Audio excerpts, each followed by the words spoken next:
עושה שלום במרומיו.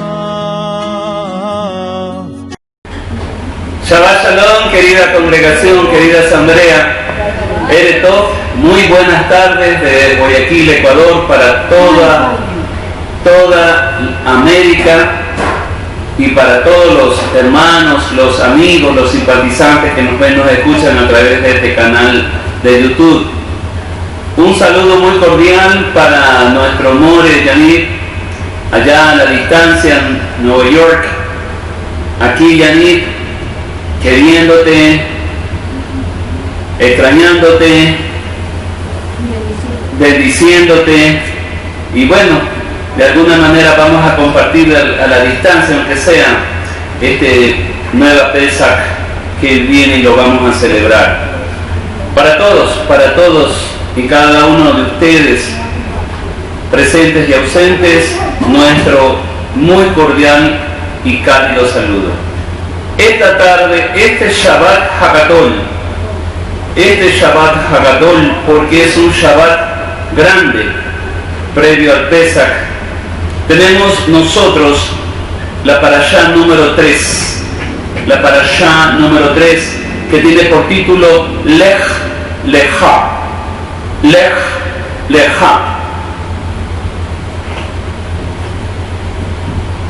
L-E-J y Leja, de lejía. Las hermanas que saben lavar la ropa no se acordaron de esa palabra, así que sé cómo lo escribir. Leja, que significa vete,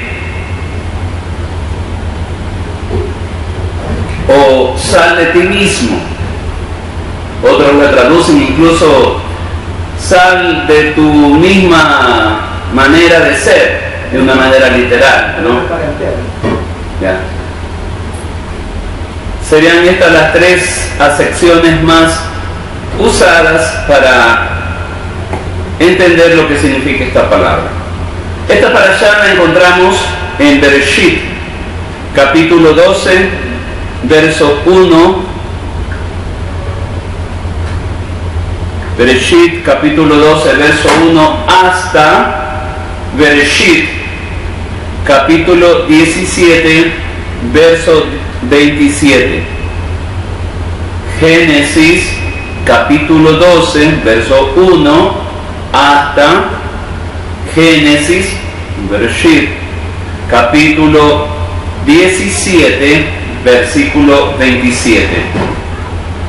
En la Haftará tenemos al profeta Yeshayahu, Isaías, capítulo 40, verso 27,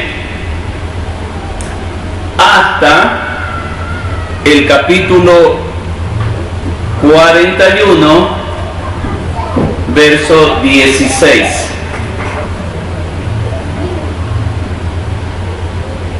En el Brit Hadashah tenemos la lectura de Hechos, capítulo 7, versos 2 al 4,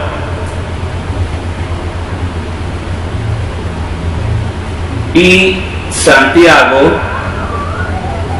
capítulo 2, 21.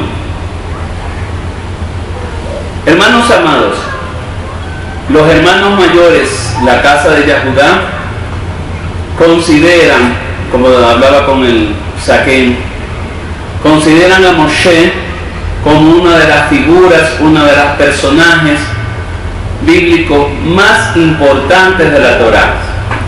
Lo consideran de gran importancia, lo honran mucho, lo respetan mucho, lo veneran mucho, pero hermanos queridos, en mi opinión personal, el personaje más importante de la Torá es el que vamos a estudiar hoy, Abraham. Sin Abraham no habría habido las promesas. Sin Abraham no habría venido sus hijos. Sin Abraham no habría nacido Jacob. Sin Jacob no hubiera habido las 12 tribus. Y todo lo que después ya Moshe hizo con esas tribus, con Bené Israel. Es Abraham, repito, en mi opinión personal, el principal personaje. Sin él no hubiera habido Torah, sin él no hubiera habido nada de lo que hoy estamos estudiando, y sin él no habría habido Israel. Han pasado 3 generaciones desde Noé, han pasado 10 generaciones desde Noé, y la humanidad continuó su descenso espiritual. A veces pensamos nosotros que hay algo grande, algo que revoluciona, que sacude, y entonces enseguida debe venir un temor a las cosas espirituales, y ese temor nos impulsa a crecer, a desarrollarnos espiritualmente. Pero no, durante 10 generaciones después de Noé, vemos que esta humanidad nuevamente se corrompe, esta humanidad nuevamente decae espiritualmente.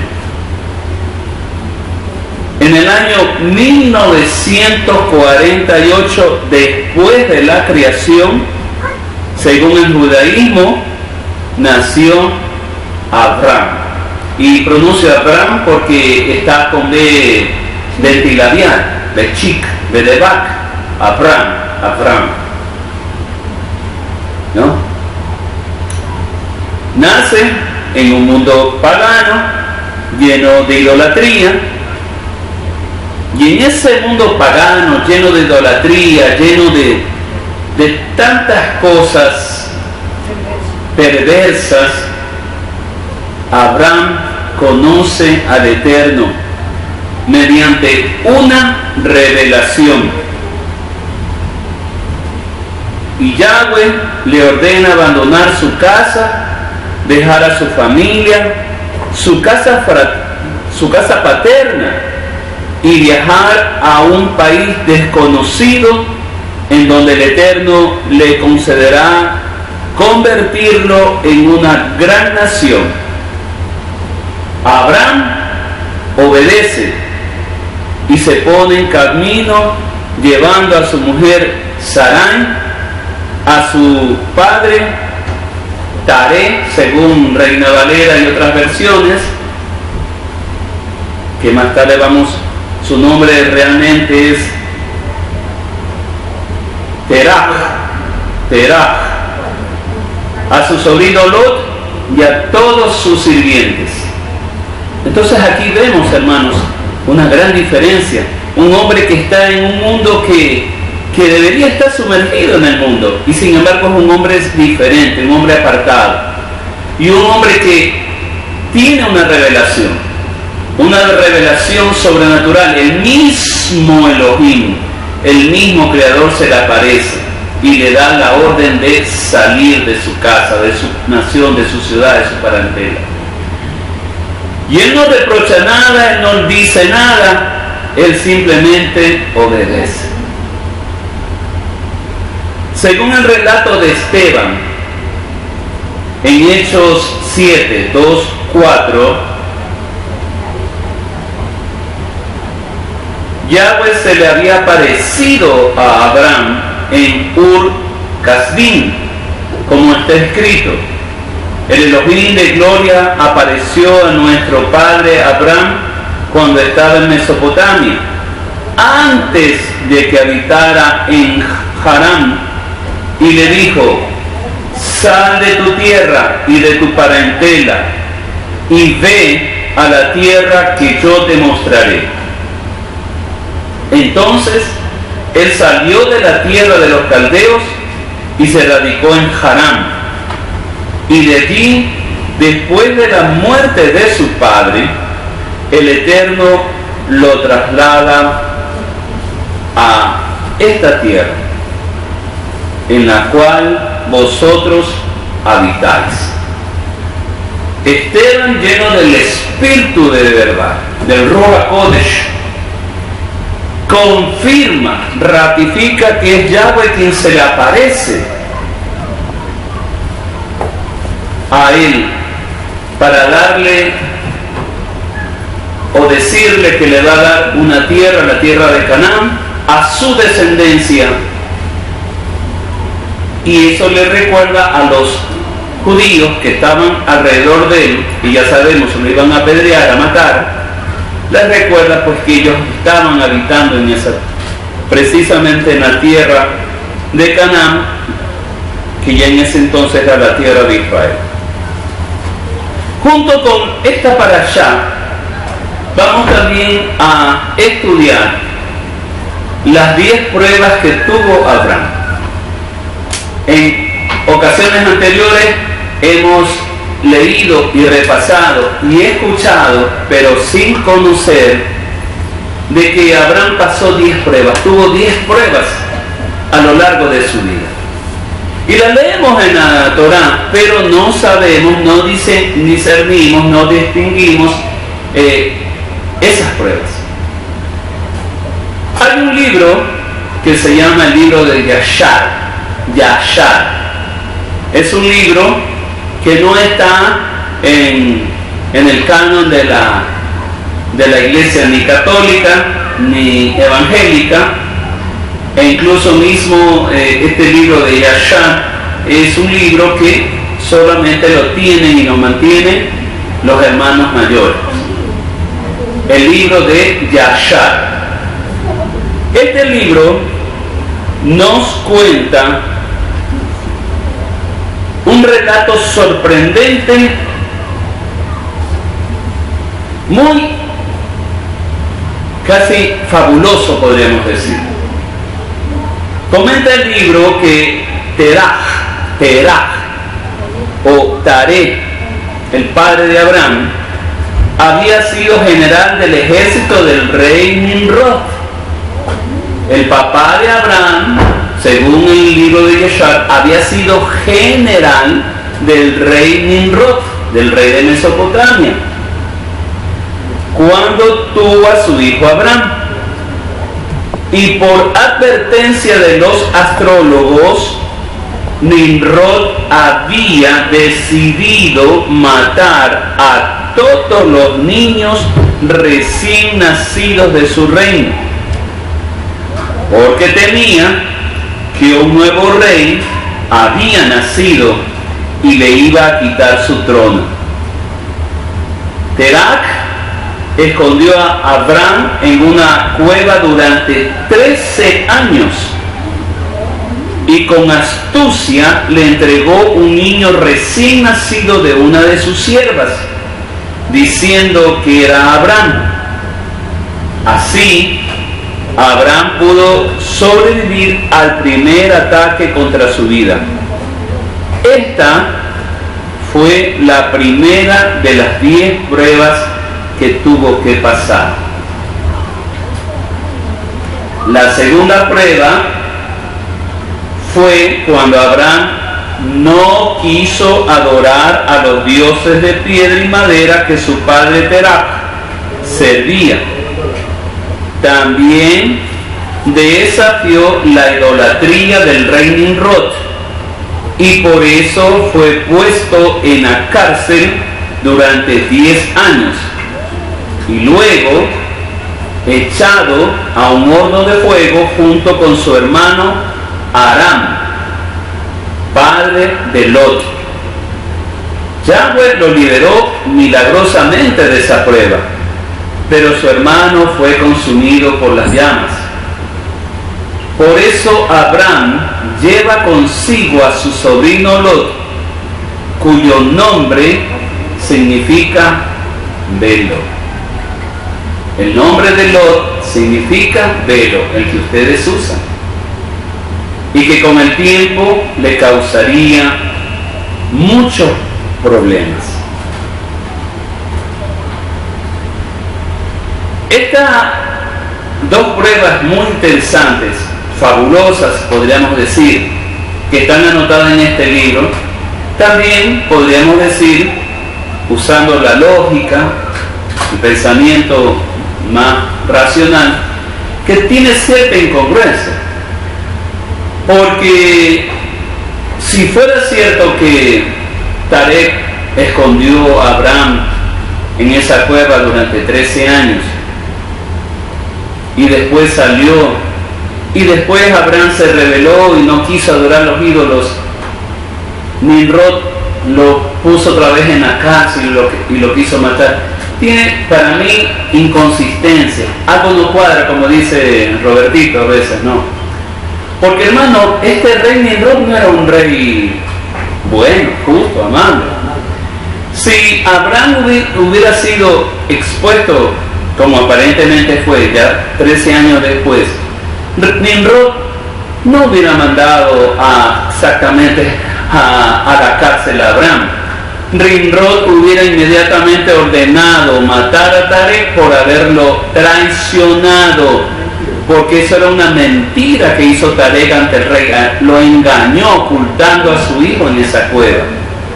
Y Abraham tampoco hubiera sobrevivido. Abraham inmediatamente lo hubiera mandado a matar, porque tenía la sospecha de que se iba a levantar un rey que lo quería defenestrar. Y más aún si Abraham no quería adorar a los dioses de Nimrod.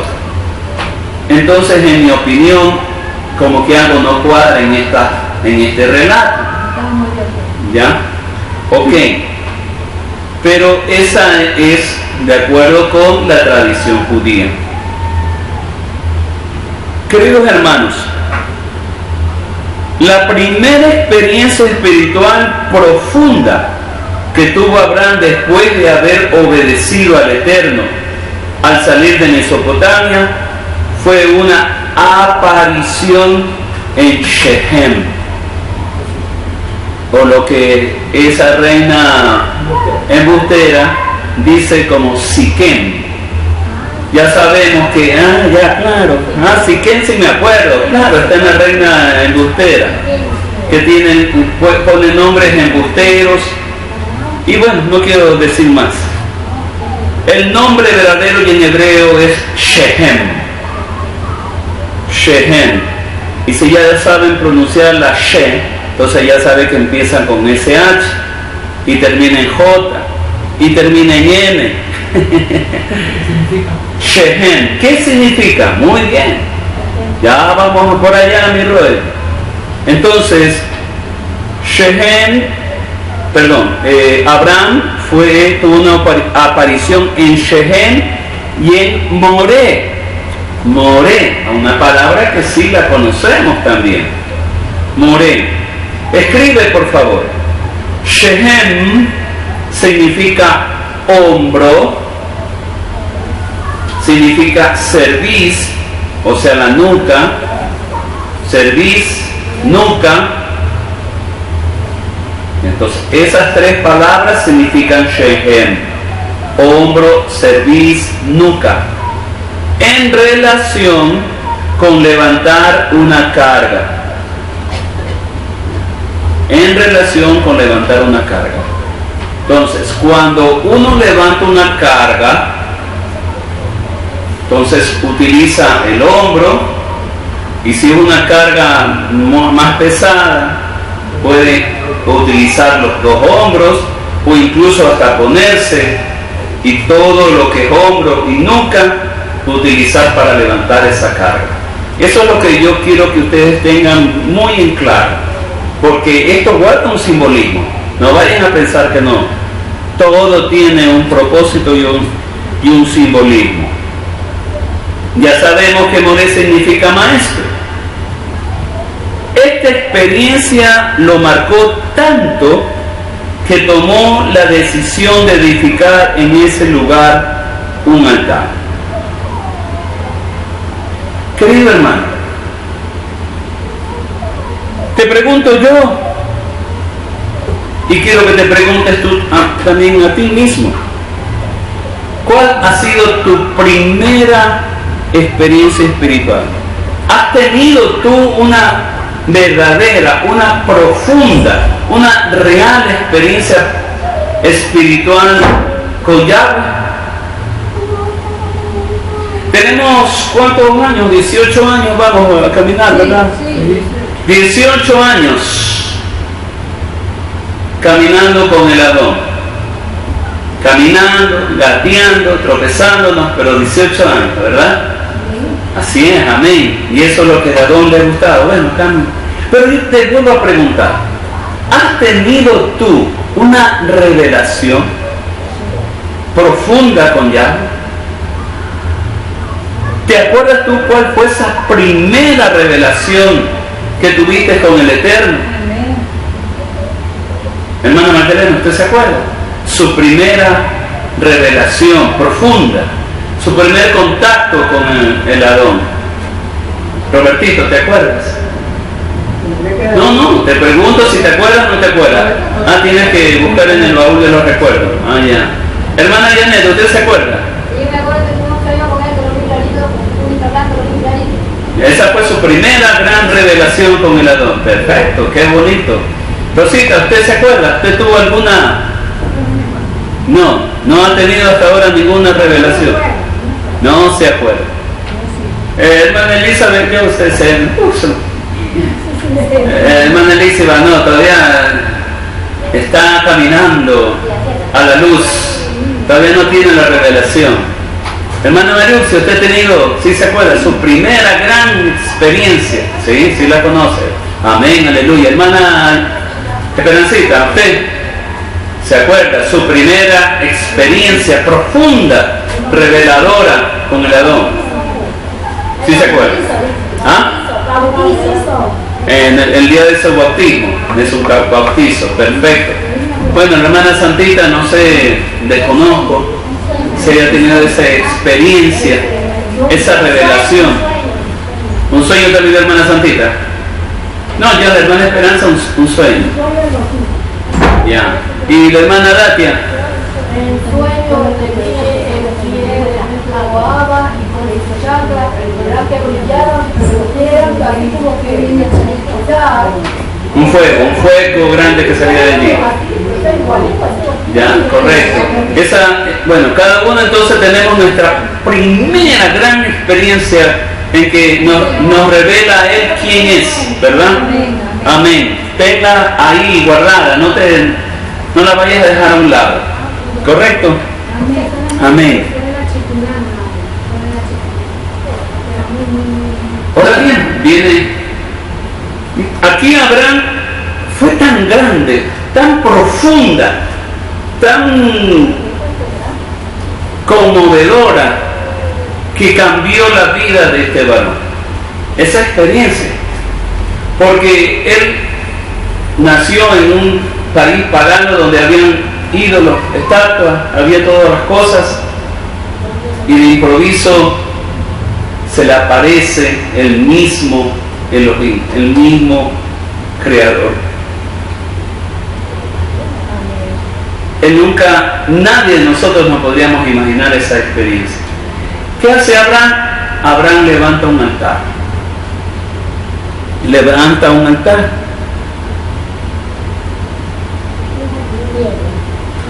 Este altar es un altar de sacrificio.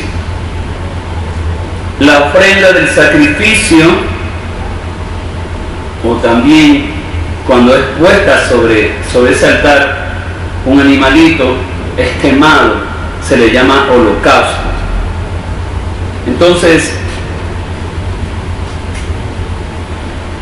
cuando esta ofrenda, hermanos, es puesta en el altar para ser no solamente sacrificada, porque está sacrificada, sino que es quemada. Eso es quemada. ¿Qué significa? ¿Qué simboliza? Simboliza una entrega total. El altar es el lugar donde la voluntad del hombre se somete a la voluntad del Eterno. No se haga mi voluntad, sino la tuya. Que no sea como yo quiero, sino como tú quieres. Pero tú lo dices de boca, querido hermano. Yo te hago acuerdo de estas palabras y tú dices, sí, es verdad. Pero yo vengo a molestarte. Yo vengo a hincarte. en tu cuerpo, en tu fe. ¿Tú has levantado un altar allá? ¿Tú has levantado un altar allá? ¿Sí o no? No. Unos sí, otros no, es verdad.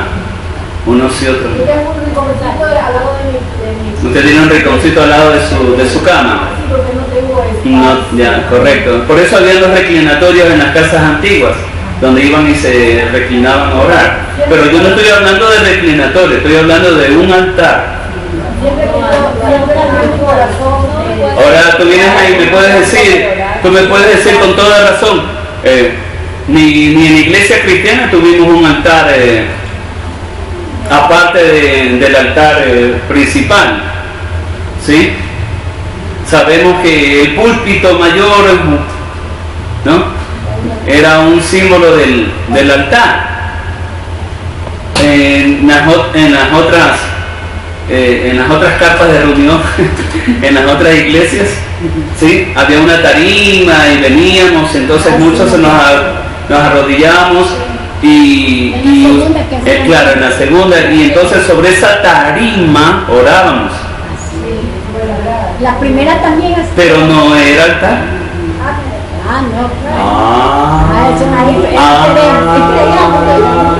Creíamos. En el Mishkan había el atrio, que lo están ocupando ustedes. Este púlpito menor, por así decirlo, estaba colocado aquí en el centro y era un altar. Era un altar de las ofrendas y estaba colocado aquí en el centro. Venía la cortina y detrás de la cortina estaba el altar. Y ahí sí estaba el altar, sí, de las ofrendas. Porque el altar donde se quemaban los animalitos estaba en cambio afuera. No estaba adentro, por si acaso. Entonces tenemos que ir poniendo las cosas en orden. Pero detrás de la cortina había un altar de las ofrendas, donde ahí sí había incienso, el olor del incienso que se elevaba. ¿Qué es lo que te quiero decir con esto, querido hermano, hermana? Y tú puedes, y te doy toda la razón. Ni en la iglesia cristiana, ni acá tenemos el altar. No tenemos un altar. Porque el altar lo hemos suplido, lo hemos reemplazado con nuestro corazón. Simbólicamente, espiritualmente, hemos dicho que en nuestro corazón hemos levantado un templo y dentro de ese templo hemos levantado un altar. Para que ahí en nuestro corazón, que es el templo del Ruach HaKodesh, ahí esté levantado un altar en el cual podamos nosotros ofrecer nuestro sacrificio. Y eso está bien. Cuando venimos de verdad con un corazón totalmente sincero, totalmente dispuesto, totalmente entregado, totalmente, hemos espiritualmente levantado un altar. Y tenemos un altar levantado, y ante ese altar nosotros estamos inclinados, adorando y ofreciendo en nuestras oraciones nuestro corazón.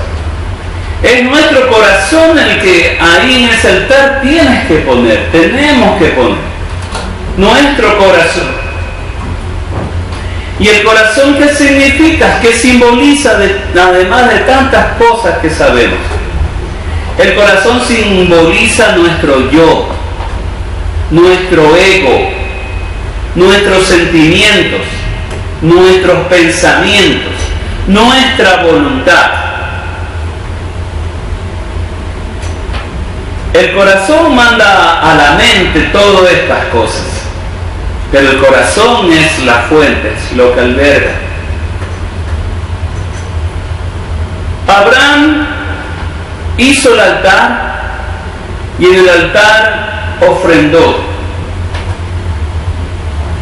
Fue la primera vez que un hombre, por eso la importancia de Abraham, fue el primer hombre que levantó un altar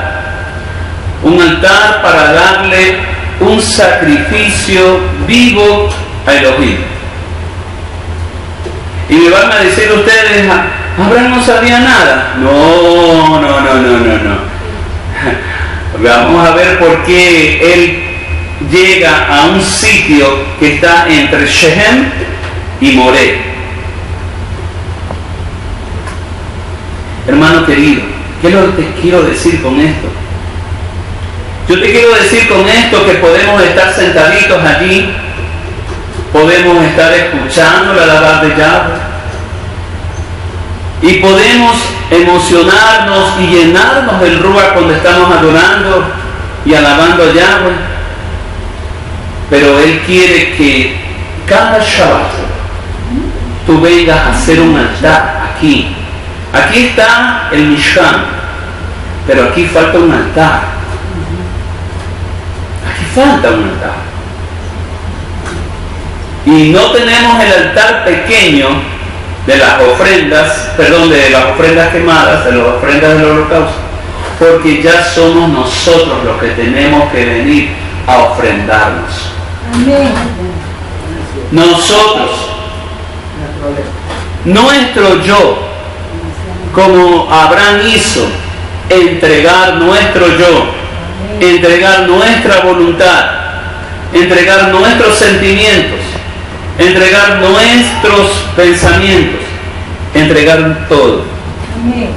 Y ahí sí, y cuando venimos al altar, o cuando espiritualmente venimos al altar, y cuando espiritualmente cumplimos la letra de esa canción, yo entro al lugar más santo, es que yo estoy entrando al altar. En el lugar más santo está el altar.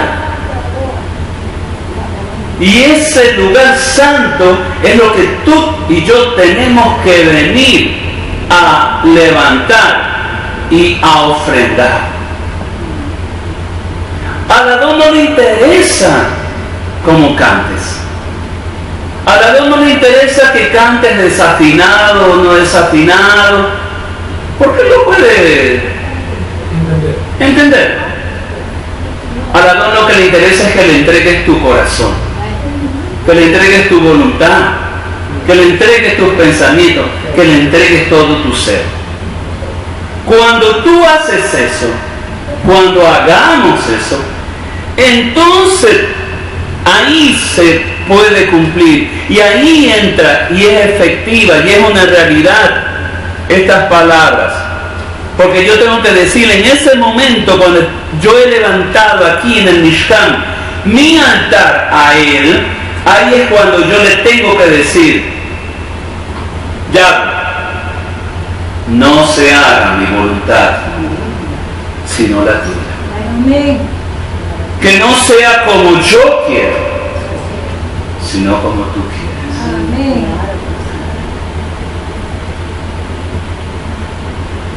Hace muchos años, y digo muchos, cuando yo ejercía la profesión, cuando era jovencito, 20 y tantos años, guapo, joven y bello, ¿ya? Yo, lleno de orgullo intelectual, yo me creía muy inteligente, muy capaz, muy conocedor de las leyes. Yo me creía un excelente abogado. Yo me creía. Pero el Adón empezó a bajarme, hasta llegar, hermanos, a tener que dejar la profesión porque yo ya no podía ganar dinero con mi profesión.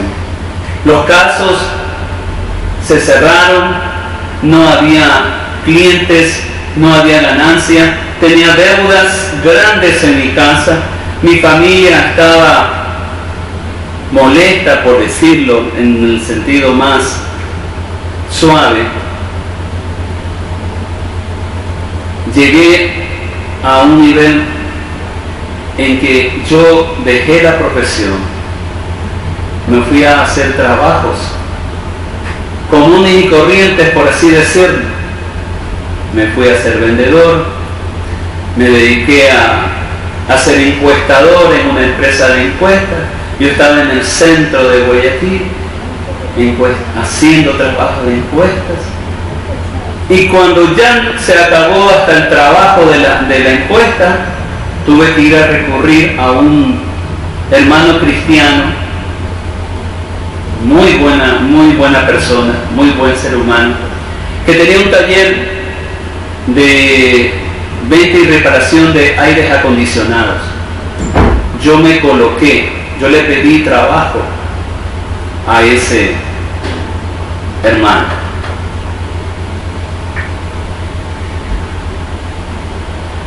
Hasta ahí yo había descendido y creo que no podía descender más.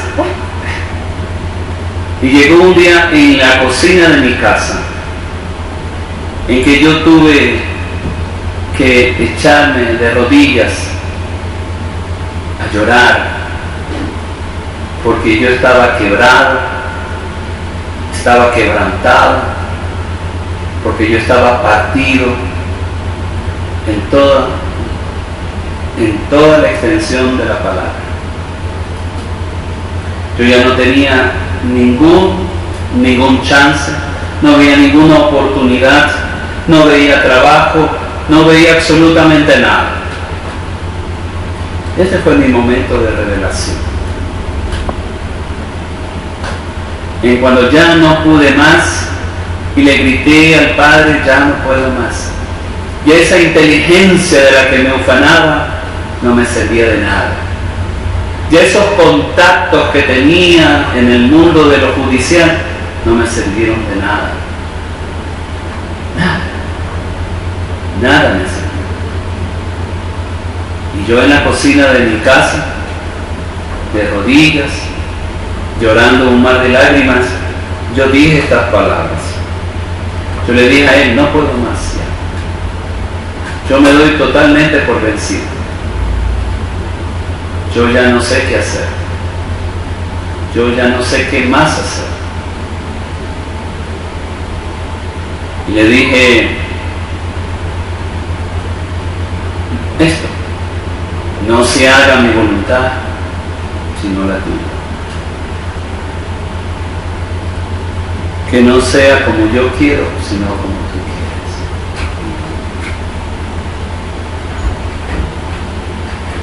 Y me levanté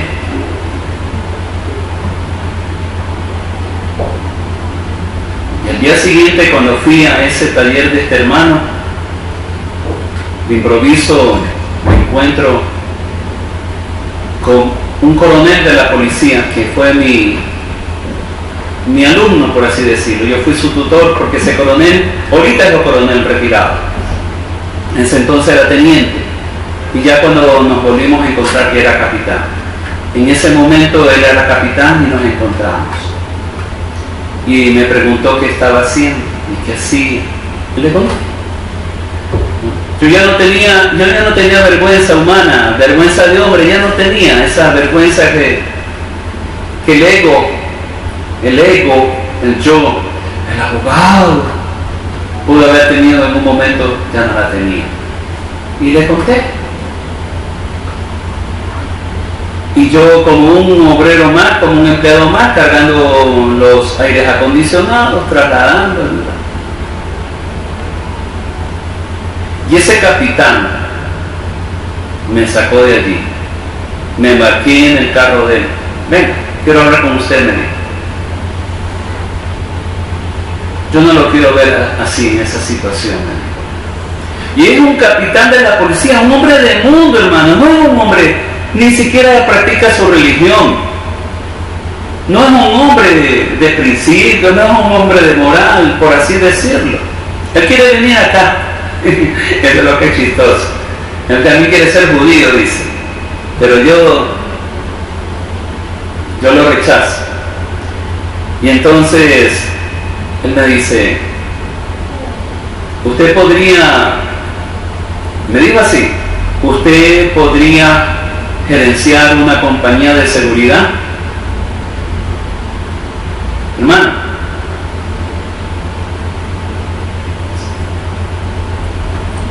yo no sé de dónde me salió porque yo soy abogado. A mí no me enseñaron a ser gerente de empresa, ni me enseñaron a ser administrador de negocios, compañías, ni gerenciar una compañía, una empresa, nada. Y yo recuerdo subiendo ahí por la Tanca Marengo hay un como paso a nivel, como frente al Parque de las Flores, ahí en el cementerio, así más o menos también. ¿Ya? Pero ese se comunicaba a Florida, porque el cuartel del BOE lo habían instalado recién en la Florida. Y este capitán había gestionado para construir ese cuartel. Y yo le digo, sí, no sé dónde me sacó. Yes, I know. Y termino con esto. Y de la nada, él puso, obviamente el capital, él puso las cosas. Y levantamos una compañía de seguridad que hasta hoy subsiste. Hasta hoy está operativa y esa compañía le ha dado trabajo hasta los mismos hijos de este coronel. Bueno, continuamos en el siguiente show. Cabo de Elohim, Shabbat Shalom.